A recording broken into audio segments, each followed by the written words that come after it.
Bună, guys! Ne uităm la magicieni dincolo de Vârbelești și astăzi vă voi arăta cum ne petrecem noi noaptea, fiindcă e noapte.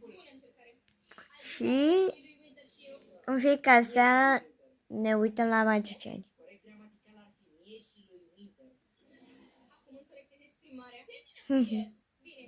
Asta e Magiwolf Winter, cred.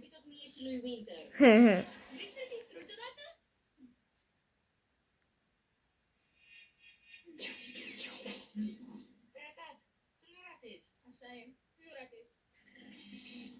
A fost Winter tot timpul ăsta. Da, eu sunt Magimorful și am venit să semăn vrajbă, să ne dezbien. Eu știu ce înseamnă. Cât de mult v-a luat să vă dați seama. Vă distrug pe tine și pe român. Român și pe tine? Gramatical ambele sunt corecte, dar oricum nu-mi place. Și mâine vă voi arăta cum îmi petrec ziua dimineața. Serios? Nu-ți vine să crezi? Pentru că pare ceva timidul Milo. Tată, trebuie să-l găsim pe făculețul înaintea vânătorului de dragoni. Te rog, n-am iubit niciodată ceva așa mult. Parcă o bucățică din inima mea umblă în afara corpului. Asta scrie pe coperta albumului de bebeluș al lui Milo.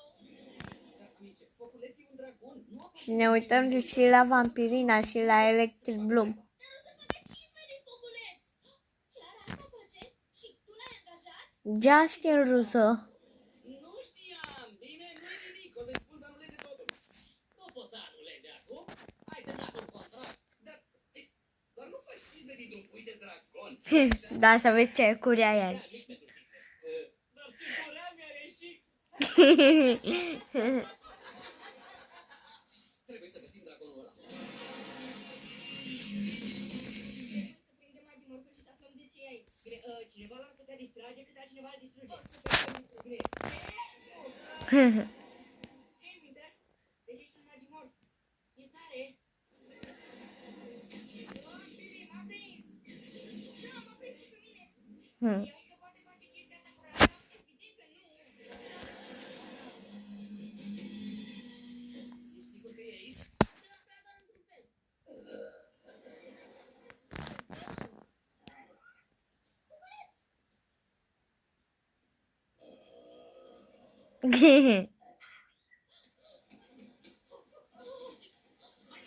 Mamă!